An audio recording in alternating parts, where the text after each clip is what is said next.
Well, let's just jump into it then. So we missed last week, unfortunately, because just scheduling, and we got a bit too busy, or at least I did. So we had to call it off. So apologies about that.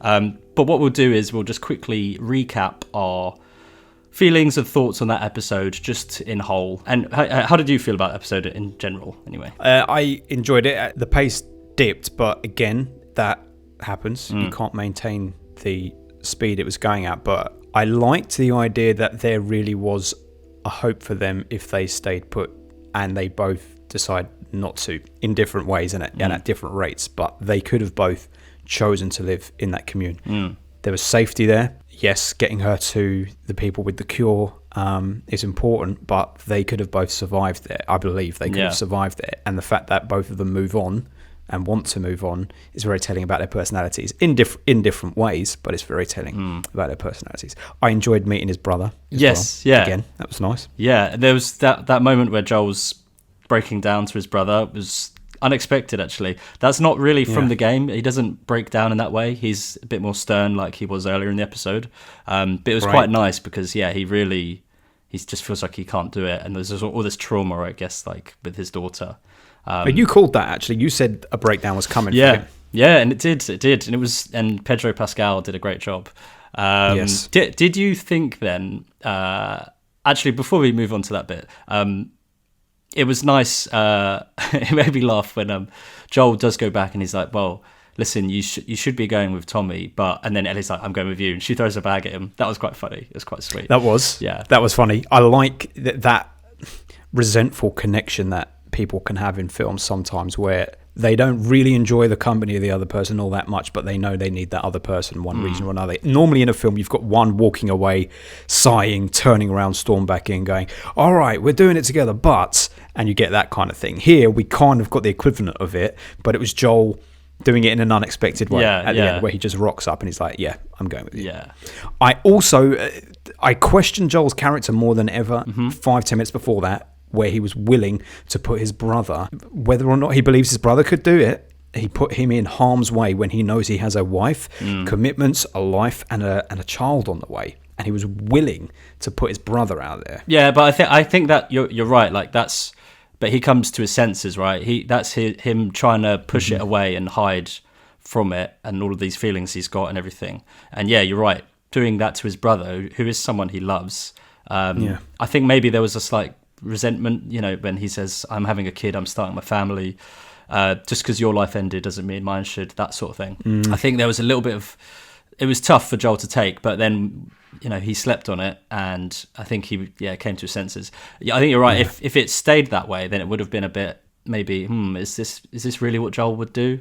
But he did change his mind, and I think he did. I think he wanted to take Ellie in the morning, but he didn't want to go and be like, no, I'm taking you. He was still a bit sheepish around it, but Ellie kind of recognised that. Is that commune in the game? Yes, it's a big part of the game. So I liked that. Again, not knowing anything about that, I kept expecting there to be a horrible side to that town. Right.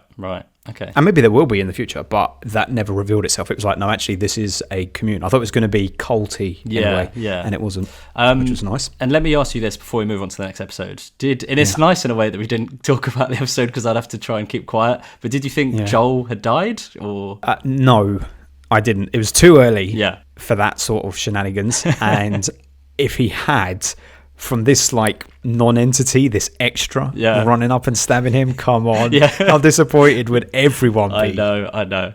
But I was thinking, oh gosh, when we talk about it on the episode, I'm gonna have to be like, well, I don't know, maybe he's alive, maybe he's dead. But, you're gonna have to do a poker face. But moving on, and I'll do the breakdown, but we saw Joel alive straight away in this episode, so that's that question is answered. Because it was, I think everyone would know, but it was left ambiguous.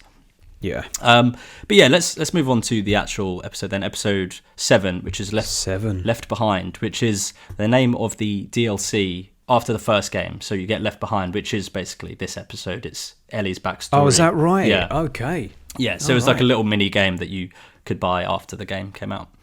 Interesting. But yes, so Ellie tends to Joel's wound, but Joel demands Ellie abandons him and leaves him to die. As she begins to walk away, though, she stops. Then we flash back several months earlier. Ellie is an orphaned student at a military boarding school in the Boston quarantine zone run by Fedra. After Ellie gets in a fight with another girl, Captain Kwong encourages her to follow the rules to eventually become a Fedra leader. Later that night, though, Ellie's best friend Riley sneaks into her room. Ellie is angry with Riley for joining the Fireflies, a rebel group opposing Fedra, and leaving her alone at the school for weeks. But she agrees to let Riley take her on an adventure. So we'll stop there.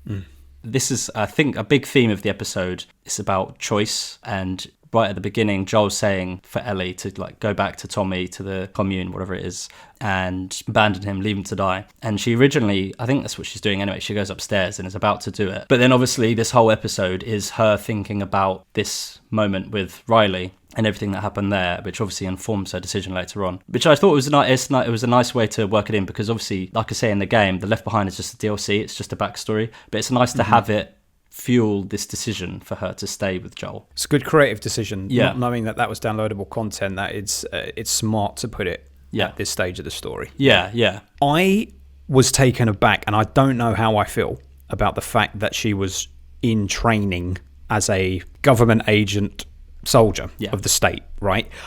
It's not about her being trained as a Fedra soldier. It's about the fact that she had this professional training. Because on the one hand, it's like, okay, this is going to explain how she can be savvy with a gun, savvy with a knife, savvy out in the field, particularly as the series develops, right? On the other hand, I don't think her character, as has been presented to us so far, shows someone who has had that kind of military training. She strikes me still very much as a child, not a child who's also been taught the ins and outs of armed and skilled combat. She strikes me as a child, so that was a little bit jarring. Yeah, although I don't get the impression that it was military grade drills. I know that like they were doing gym stuff, but I don't get the impression that they were training right there to be military people. I think it was because, like they say as well, he says the captain's like, you've got the choice of, you can either go this route and become a patrol guard or a guard or whatever, or you can sweep shit, sort of thing. So I get the feeling like that decision necessarily hasn't been made yet. So it's more about that's the feeling I get. Let me ask you this actually: did you, when we flashed back or did this flashback, did you know where this was going? Did you have a feeling this is going to end up like where it does in terms of the bite? No, I did that. So when that happened, that was like, oh, cool. But what I thought it was leading to was her first kill, where you know when she said to Joel a couple episodes back, it's not my first time. I thought it was going to be and as the episode went on, I kept thinking, oh right, okay, it's going that way. Although I suppose she does do that. She does get her first kill. It's an infected. I thought it was I thought the episode was going to go a different way, right? If you know what I mean. Okay. Well, in terms of who she then goes on the rest of the voyage of the episode with, I thought the first kill was going to end up being that for various reasons, but I didn't think it was going to lead to her bite. No. Yeah. So one interesting thing, and again, I can't take credit for this because I saw it on Twitter or something like that, but someone mentioned about the Firefly propaganda, and this is something they bring up in the episode, and Ellie's like, you know, she says multiple times, I feel like you don't know what you're doing, to Riley. And Riley says, Fireflies have overthrown loads of QZs in different areas, and they've liberated loads of areas. But in episode 1, Marlene says, we haven't beaten Fedra for 20 years, which just kind of does go to show that there is propaganda, and they are just feeding these kids, a kid like Riley, who wants to belong, anything they want to hear so they can recruit them, which paints for Fireflies in a less positive light, even though it's not really been positive anyway. It's all very ambiguous, but it's very grey. So now that we're this deep into the series, let me ask you this, and you can perhaps put some stuff into context for me. Yeah. Out of everyone that we've encountered so far in this series, have any of them been Fireflies? So sorry, not Marlene. So Marlene was, yeah. I get that, but okay, when we meet, I've forgotten her name now, but the woman who is avenging her brother's Kathleen, death. Kathleen, yeah. So she's not a Firefly. No. That's just a resistance group. Yeah. So I think Fireflies is just a small band, I guess, of resistance fighters And Tommy was one? Tommy was one. Tommy was one. And but not when we just met him. No. So okay. So right. I think Joel mentions to Marlene that she filled Tommy's head with all this, dreams of whatever, with the Fireflies. So he joined the Fireflies, and then I think he leaves them. And then in the last episode, he mentions that they took him in this commune. So they're not Fireflies at all either. But so he was one, and I think then he wasn't. But the only person really who's truly been a Firefly is Marlene, and just any of those other people you see then in that episode. Okay. Which again, it is all very ambiguous, all the Firefly stuff, because you don't really know much about them. There's all this talk, and like Riley here is saying, oh, they're great, they're freeing people, blah, blah, blah. But you don't really know much about them. So I'm glad that it's meant to be ambiguous as well, because I kept feeling like, am I missing something about whether or not these are decent folk, or are these like these bad guys? And just like in life, it's textured, right? Yeah. Fedra are probably have got as much propaganda on their side. They probably are doing good things too. But it's like the Kathleen episodes, right, where they do overthrow Fedra in their area, the government. But then they are just as bad, and they're killing these Fedra people and like torturing them at some points. She Kathleen kills all those people in that room, and it's like it makes you think, okay, if the Fireflies do take over, then it's just going to be the same. And that captain guy, when he's talking to Ellie, he says, they don't know it, but we're the ones who are keeping everything civil, keeping everyone from hanging each other and or whatever. I'm sure they do executions, but it's kind of true. It is. And I think one interesting thing is you look back through all the characters, and can you really say anyone is truly good or truly bad? Everything's so grey. I mean, Little Sam, is that his name? He didn't hurt a fly Sam, until the end, when he tried to hurt many flies. Yeah, exactly. That's true. So there is good people. Are good people. Not many, no. No, you're right. The texture is what's so rich about this show. Yeah. Okay, well, let's move on anyway. So, we won't go far. Can I ask you one more question? The girl who she gets into the fight with real early on, when she's running around, would I have seen her somewhere before connected to the Last of Us games by any chance? I don't think so. I think I know who you're thinking about. Who am I thinking about? Are you thinking about the second game? Or no? Yes. I don't think that's her. Okay.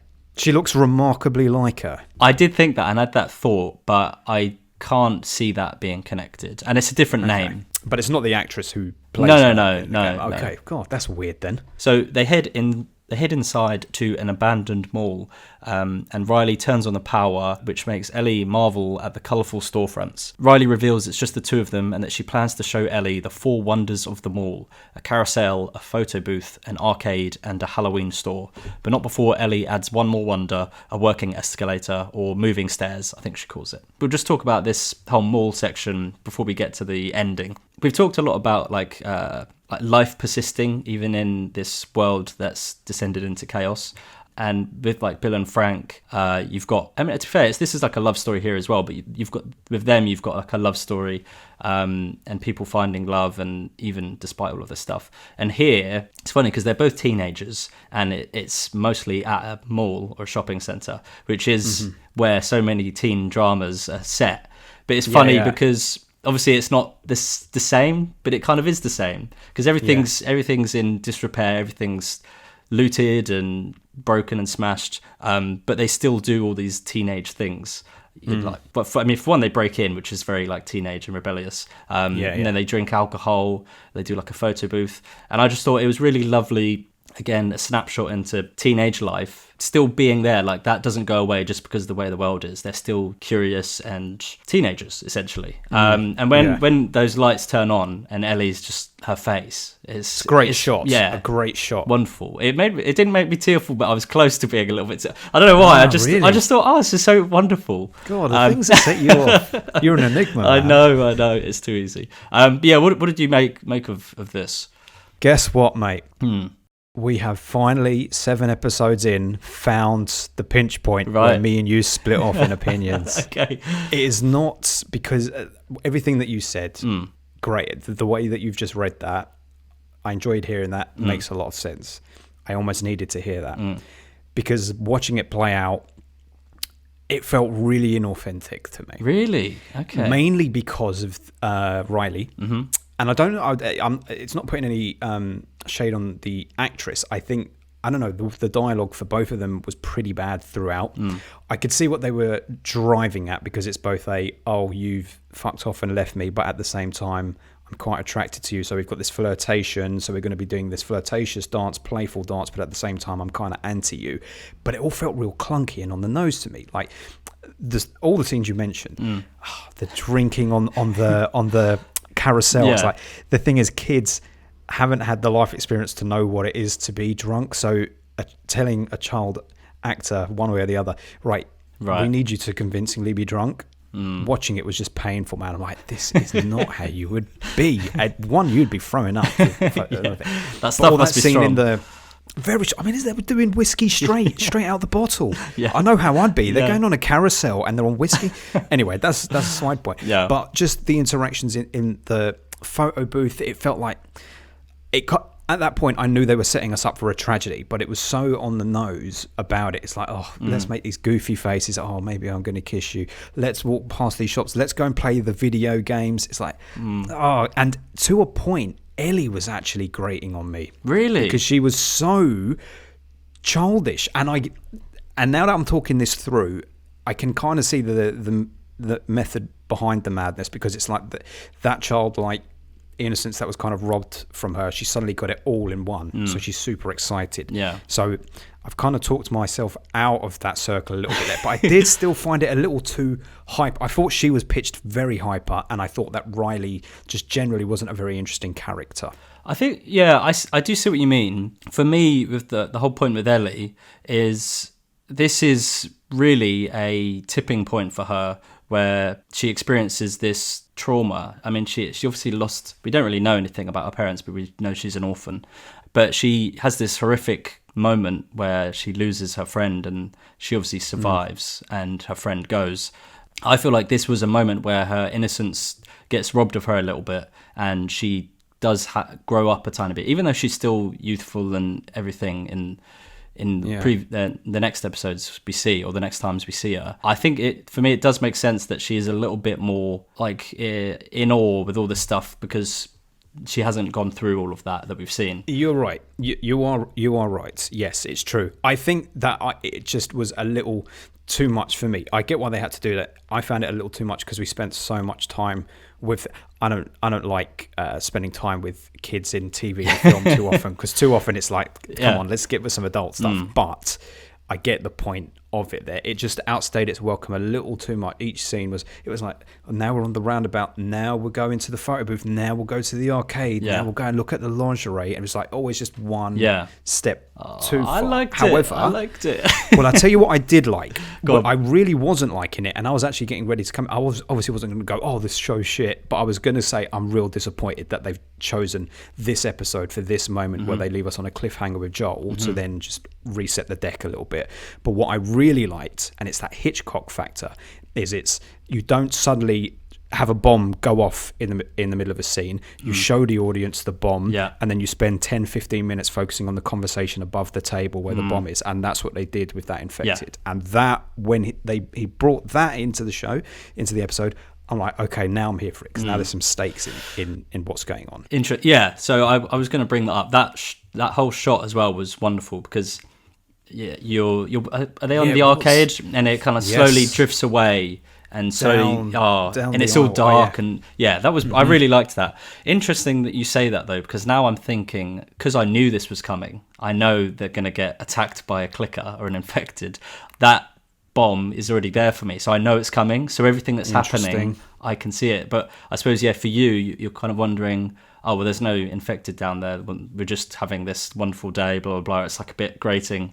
I see what you mean. I mean, I kind of assumed that possibly there was going to be some infected in there, but I didn't know it for sure. See, what I would have liked is, because I did laugh at it, when she goes on the moving stairs, I laughed at that. Her reaction to that was kind of like, I can imagine what that would be like. It's such a basic thing that we've got in the 21st century. It's the most infant stage of technological advancement you could get to, but we take it for granted. So that was kind of funny. I could have done with just seeing very quick snaps of like the escalator, the photo booth, the carousel, the arcade. Do that all in like, even, I hate to say montage, but do it in a 2-minute montage.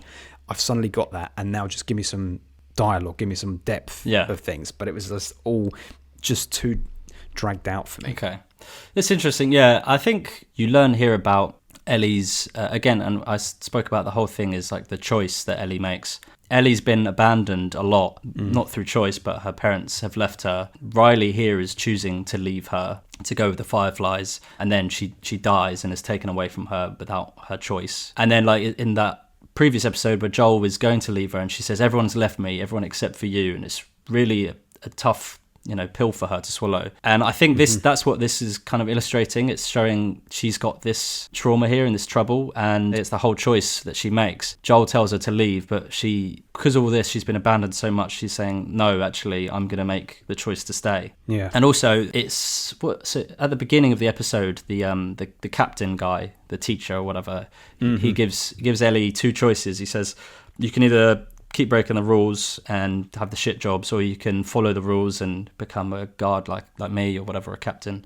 And then later Riley gives her two choices. She says we can either kill ourselves or we can just wait it out and be all poetic and lose our minds. And again, Joel gives her, well, he doesn't give her the choice, he just says to leave. But everyone's giving Ellie these choices, and it's when finally she's going, no, it's like secret option 3, right? I'm doing my own thing, I'm staying, it's my choice. Secret option 3. And I think that was my takeaway from the episode. It was more about Ellie going through that and learning that kind of thought process. I like that totally. I like your read on it. It 100% now makes sense to me as downloadable content. It's like you don't need this. No, it's supplementary. But here's a little something else for you. Yeah. If you like it and you go, cool. It felt like bonus feature, and I could take it at that point. But it's like, I mean, it's a bold move with 2 episodes left of the season to have that episode. It wouldn't be as bold as if you'd put the episode 2 or episode 3, whichever one it was. The Bill one. So the Bill one. Now that would have been really jarring. I wonder how people would respond if they got that episode now, where you completely break from the narrative. I guess the get out of jail free card is that it shows the origin of her mindset at this point, which makes sense. And I guess we've got 2 episodes left, and that's usually where a show is going to stick the landing or not stick the landing. It's going to stick it. I can't see it not sticking. I think so. But in terms of placement, it's good they did it here and not the penultimate episode, because it was a bit of a little bit lackluster in terms of not a lot happened. It was just Ellie making this decision. Yes. Anyway, let's just move on quickly for the rest of the episode. So Riley reveals that she's leaving in the morning to work with the Fireflies, much to Ellie's disappointment and heartbreak. She asks Ellie to stay before sharing a kiss. However, moments after, an infected breaks out and attacks them both. Ellie manages to stop it with her pocket knife, but it's too late. The two are bitten.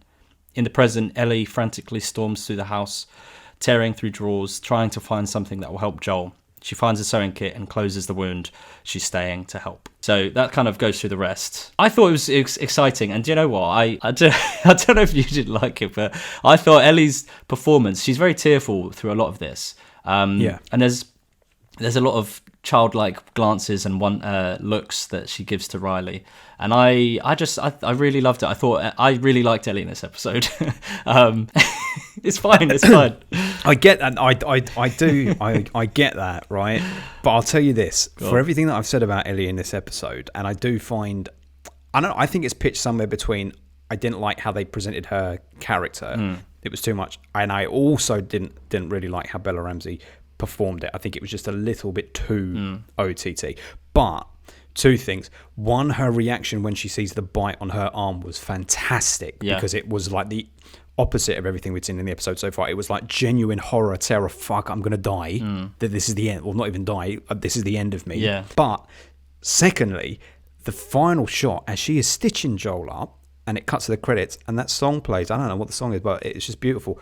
I had tears in my eyes. Right. Yeah. After an episode where, for the most part, I was a bit like clock watching. I suppose it got back to what's important for you, and it's the relationship with Ellie and Joel. I guess, but equally, I feel like what you've so eloquently put there is throughout the episode, we've been learning her mindset up to that point. So even if I didn't like the execution, I appreciated the message that it was landing for us. It was a nice moment where she holds Joel's hand, almost signifying that choice that she's made. I'm staying, and he almost holds her hand back. I feel like there's definitely the reciprocation there, which is a nice moment. And it's earlier, just before, well, once they've been bitten, or is it just before they've been bitten? Riley talks about like family, and she wants to find family because she lost hers, and she wants to have that again. And I guess Ellie's thinking the exact same thing, and her thought is,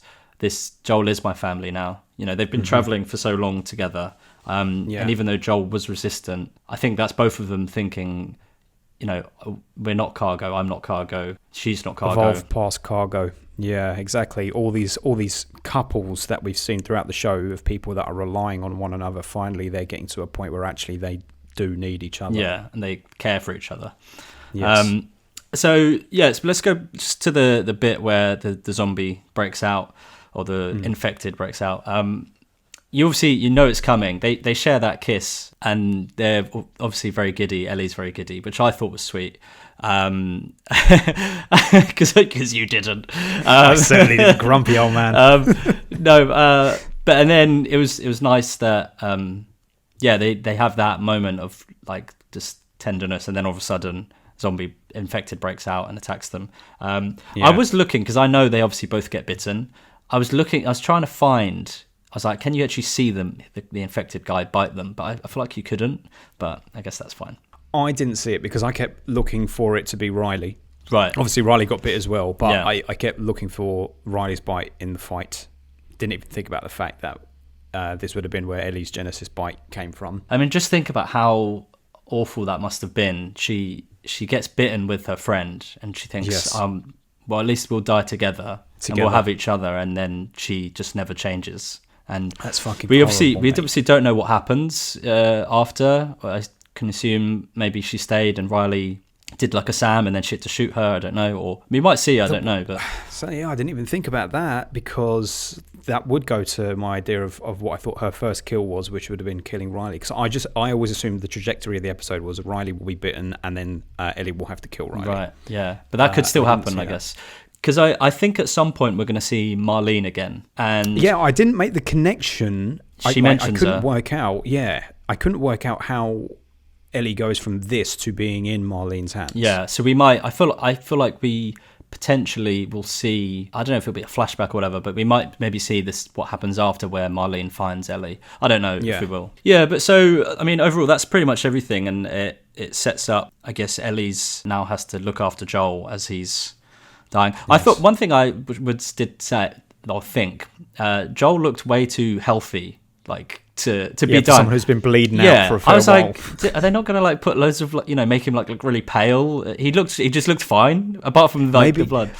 Maybe it was all the dirt and grease on his face. It was just covering up how pallid his complexion actually was underneath all that. Keeping him warm. Best thing about this episode, by the way, I've got to say it, and it was off. They came in hot, and I was like, "Oh, this is going to be a banging episode."